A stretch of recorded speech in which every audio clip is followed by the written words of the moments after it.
Hi. I'm Moses. And I'd like to talk to all of you about Bible translation. You all are doing a great job of translating the New Testament. In previous centuries, there weren't a lot of people coming up here from the low-resource language groups on Earth. But these days, there are millions and millions of new people here from the low-resource languages. And the work you all are doing to translate the New Testament into those languages is one of the main reasons they're able to come here now. Many of them have read their New Testaments numerous times. And they're all very appreciative of the work you've done. When these new people get up here, they're all running around looking to meet Paul, and John, and Matthew, Mark, and Luke. These days, those apostles are all strutting around like they're superstars. But, I have to tell you, I'm a bit disappointed with all of you because most of the new people from the low-resource languages don't know anything about the books that I wrote. Why aren't you translating my books also? When I meet these new people from the low-resource languages, they usually say something like, I think I saw your name a couple times in Matthew's book. Did Matthew mention you? Did you do anything important?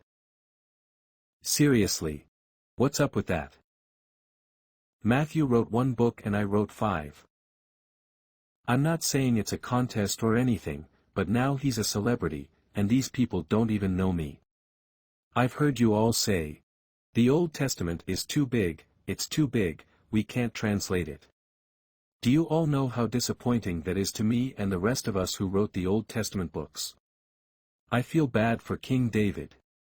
When he meets these new people, they've never even heard about him fighting Goliath, and they don't know anything about the book he wrote. But the guys I really feel bad for are Hosea, Joel, Amos, Obadiah, and those other prophets. The new people here don't have any idea that those guys wrote anything. People up here don't get depressed, but Haggai is getting close. Why aren't you translating all the books of the Bible? They're all important. In the past, it was okay to say, the Old Testament is too big. But these days, with the new tools that you have, that's not a valid excuse anymore. My friend and colleague, Tod Allman, is a member of all the Word Bible translators. He's going to tell you about one of these tools. It's called the Bible Translator's Assistant, and it will help you translate the entire Bible. I'm really hoping that in the near future when more new people start arriving here, they'll know all about my books and all of the other books too. So, without further ado, I'll turn it over to Tod. Oh, one more thing. All of the new people who come up here from the high-resource languages deeply regret how much time they spent scrolling through their phones. Just giving you a heads up. As you heard, my name is Tod, and I'm a member of all the Word Bible translators. And today I'd like to describe a software tool that we're developing. We call it the Bible Translator's Assistant, or TBTA for short. TBTA is a linguistically motivated, rules-based, natural language generator that uses highly annotated source text. Here at this conference you've been hearing a lot about the new AI tools, and they're fantastic. But TBTA doesn't use AI. TBTA is not a statistical machine translation system, it's not a memory-based system, it's based entirely on linguistics. And it works equally well for low-resource languages, high-resource languages, and no-resource languages. For the AI systems, you've heard you need a lot of training data, typically about 1/3 of the Bible. For TBTA, you don't need any training data. It's based all on linguistics. So if you're starting a brand new translation project, TBTA would be a good choice. And it works equally well for co-ranking languages and clause-chaining languages, highly isolating languages and highly agglutinative languages, etc. These days we have projects in Papua New Guinea, in the Philippines, Malaysia, Indonesia, Kenya, India, China, Russia. We're working in a variety of language families, and in every case, TBTA is producing drafts that are easily understandable and nearly grammatically perfect. And I'd like to show you a short video. This is the screen where we do most of our work. And you can see right now we're at Daniel 1:1, And right now a Korean lexicon and grammar are loaded. And as I move the cursor, you can see a pop-up showing all the features associated with that clause. We include an abundance of linguistic information. There's all the features associated with that noun and the features associated with that verb. And over on the right, we have our grammar.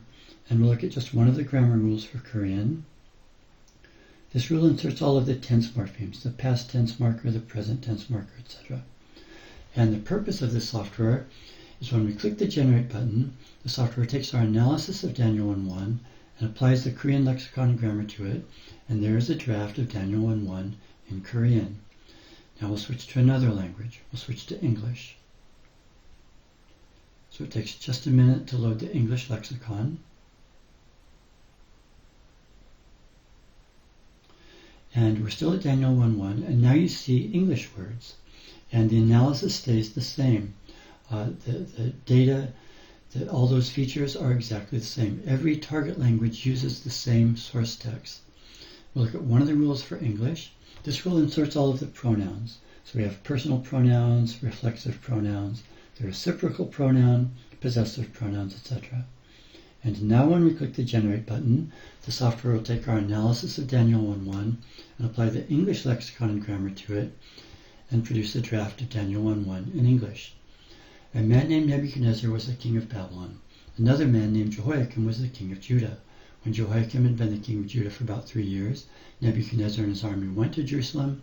Then they attacked Jerusalem and defeated Jehoiakim and his army.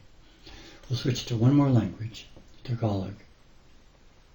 My family and I lived in the Philippines for 7.5 years.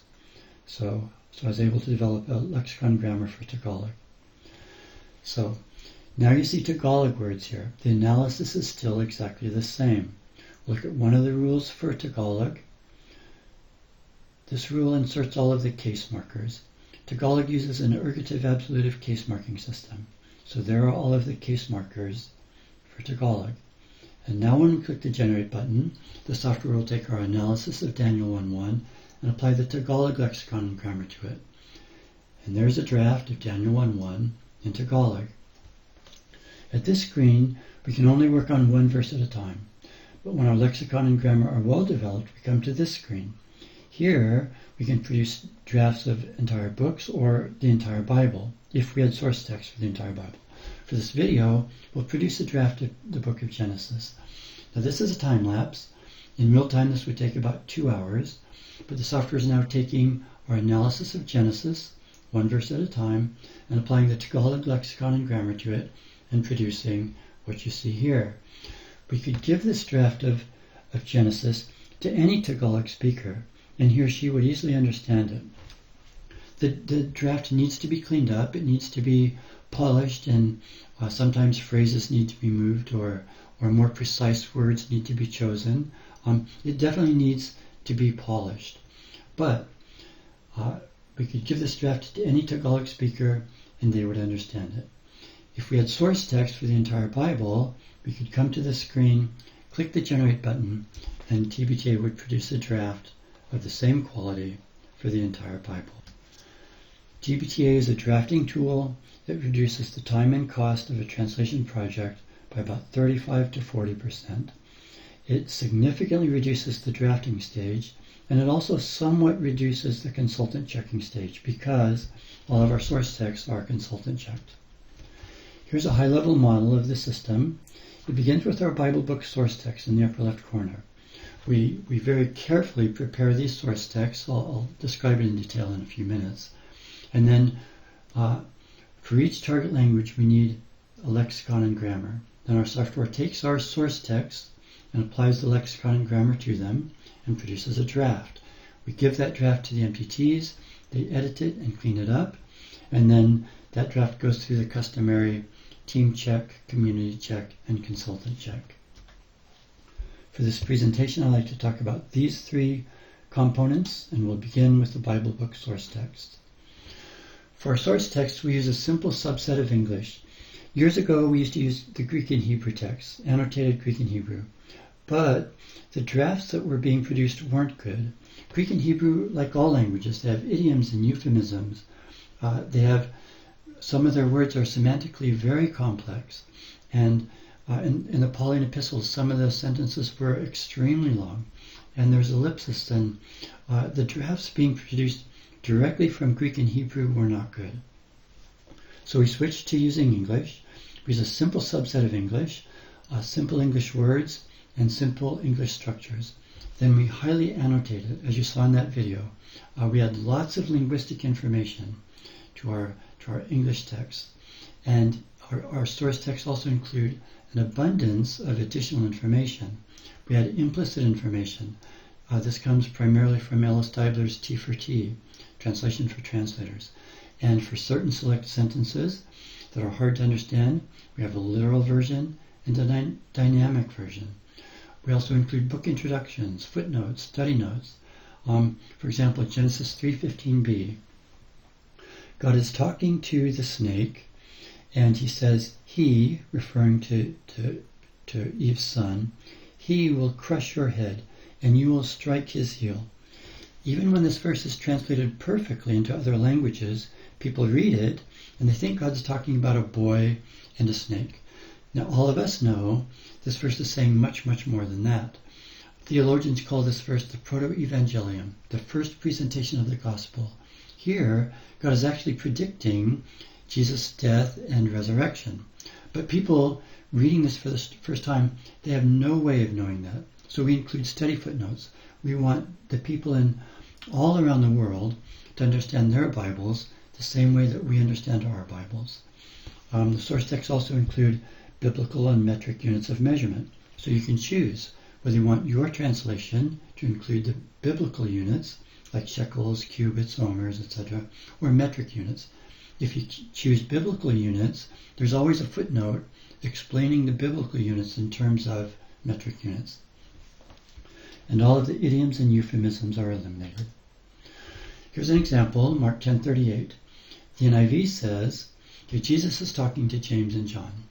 Jesus said, "Can you drink the cup I drink, or be baptized with the baptism I am baptized with?" If you're not accustomed to how Jesus talks, this is virtually impossible to understand. So we break this into two questions, and for each question we have a literal version and a dynamic version. Here's the literal version. Jesus said, "Are you able to drink," implicit information, "the bitter drink, from the cup that I'll drink from soon?" So we add that implicit information, the bitter drink. We want people to know Jesus isn't talking about wine or water or goat's milk or anything like that. It's something bad. And then we have a dynamic version. Jesus said, "Are you ready for the same terrible things that will happen to me soon to happen to you?" And then for the second question, the literal version. Are you ready to be baptized with the same terrible things that I'll be baptized with? Then the dynamic version. Are you ready to suffer greatly like I'll suffer greatly? So the MTTs, they see all of this information in their language, and then they're able to decide whether they want to use the literal version or the dynamic version. Maybe they want to use the literal version and put the dynamic version in a footnote, or maybe merge the two versions together. They understand it, and they can decide what to do so that typical readers can understand it. For a while, I was working in a language in Indonesia called Iboy, that's a pseudonym, and the Iboy translators saw the exact same information in their language. Every language that uses TBTA will see all of that information. Then the MTTs understand it, and they can decide how to deal with it. Building the source text for the book of Mark took about 700 hours. It's an immense amount of work. We rewrite the book using simple English words and simple English sentences, and we highly annotate it. We add an abundance of linguistic information, an abundance of implicit information, footnotes, etc. So it's a lot of work, but after we finished a book, it can be used for any language project. We presently have source text for about a third of the Bible, and we hope to have the entire Bible analyzed by about 2026. Now let's shift to the lexicon and grammar. The lexicon and grammar are language specific. We need to develop a lexicon and grammar for each target language. For the first target language in a language family, it takes about 1 year, and it must be developed by a computational linguist. analyzing that first language in a language family takes a lot of work.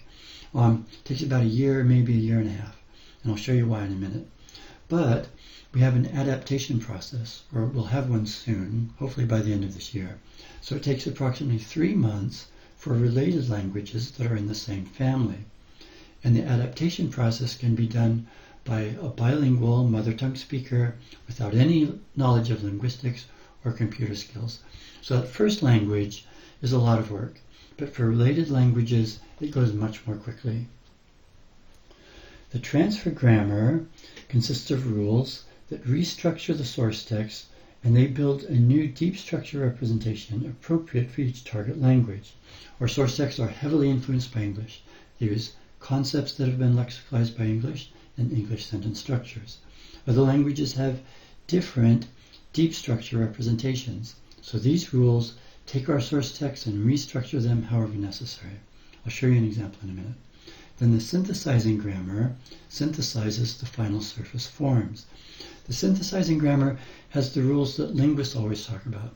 The synthesizing grammar has the phrase structure rules, the spell-out rules, agreement rules, morphophonemic rules, clitic rules, etc. Here's an example of a synthesizing grammar rule from Megabot. I've been working with Steve McAvoy. Steve McAvoy and his family translated the New Testament into Megabot. That's a Papuan language spoken in Papua New Guinea. And Steve wrote a very thorough description of Megabot for his thesis. And his thesis includes numerous tables of suffixes and pronouns and so on. And so when we started this project, Steve sent me his thesis, and I copied and pasted all of his tables into a Word document, and then TBTA scanned through that Word document and built these rules for us. So this particular rule has all of the object agreement suffixes. And down in the comment you see page 35. That means page 35 of Steve's thesis. Here's an example of one of the transfer grammar rules, and this is why we need computational linguists. For example, in 2 Samuel 17:14, Hushai's advice is better than Ahithophel's advice. So here's a comparative adjective. English uses comparative adjectives, so our source texts use comparative adjectives. Megabot does not use comparative adjectives. Their equivalent is, the goodness of Hushai's advice surpasses Ahithophel's advice. So Megabot has a completely different sentence structure, and here's the rule that does that. You can see an input structure and an output structure. In the input structure, it's looking for one noun phrase, the agent, and then the verb to be, and then good, and then there's another noun phrase. So this is saying one thing is better than another thing. And you can see that C down below good. That stands for comparative. C is comparative degree. So whenever a construction like this occurs in our source text, this rule will convert this structure to what's specified in the output. So you can see in the output, the noun maditne is inserted. That's their noun for goodness. And that becomes the new subject of the sentence. And then the original agent modifies maditne. It becomes a possessor of maditne. And then the verb is iwali. That's their verb for meaning surpass or exceed.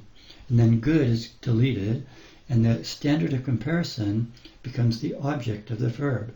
So this rule will convert the English structure in our source text to the Megabot structure. And then TBTA can produce the goodness of Hushai's advice surpasses Ahithophel's advice. Now let's switch to the software. The software will translate any text that has been manually pre-analyzed. This is why it's a natural language generator and not a machine translation system. We have to very thoroughly, manually analyze all of our source texts. And it will export drafts directly to paratext. It'll export the grammar rules to a grammar sketch. If you want to publish a grammar sketch of your language, after you've built the grammar in TBTA, you can click an export button and it will export your grammar. It'll export the lexicon to a dictionary, and the software can be downloaded for free from alltheword.org. Here's how the system works. One of my colleagues, Craig Palmer, meets online with Anthony Muthomi. Anthony is a mother tongue speaker of Gichuka, and they meet online typically about 3 times a week for about an hour each time. And Craig asks Anthony many questions about Gichuka, and Anthony tells him the answers, and Craig enters all that data into the software, and then Craig will send Anthony a draft of a passage, and Anthony will mark it up and then send it back, and Anthony will explain all the changes to Craig, and Craig will put as many of those changes as possible into the software, and they go back and forth, and eventually TBTA is producing very good drafts. They've worked through Ruth, and they're very close to finishing the book of Genesis. And earlier this year, Craig and another one of my colleagues, David Duncan, they went to Kenya and visited the Gichuka project and demonstrated TBTA, and one of the leaders of that project made a testimonial video for us. And here's an excerpt. I thought TBTA would produce drafts that need a lot of cleaning up. Today they came and showed us what they have been doing with the Chuka project here in Kenya. And it shocked me, because what they are calling a first draft is quite advanced. Actually, it is far beyond a first draft. It is very advanced, very clean, with very few discrepancies. TBTA, without any doubt, is producing a very nice translation. I would be afraid to call it a draft. So, clearly, Craig and Anthony are doing very good work, but I want to emphasize, TBTA is producing a draft. I don't want to contradict this man. We greatly appreciate his endorsement, but TBTA produces drafts, and those drafts need to be edited by the MTTs. Those drafts need to go through the customary team check, community check, and consultant check. When is it appropriate to use TBTA? Whenever an AI system isn't an option. The new AI systems, they're fantastic. And if they're an option for your language, then you should use it. They're so easy to use. They're so fast. If that's an option, then you should use it. But if an AI system isn't an option, because either you don't have sufficient training data, for example, if you haven't yet translated a third of your Bible, or if there isn't a good source translation in a related language, if for some reason an AI solution isn't an option, then TBTA is a very good option. You should use TBTA if you want a translation roughly equivalent to the NIV, not highly dynamic like the New Living Translation, not highly literal like the King James. Our software has options, so you can make your draft slightly more dynamic or slightly more literal, but they're going to come out sounding somewhat similar to the NIV. So that concludes my presentation. You can visit our website at alltheword.org. We have numerous videos describing how to use the software. You can download the software for free, as I said earlier. We have articles describing each of the projects we're currently working on. If you want to contact me after this conference, my email address is Tod_Allman@alltheword.org.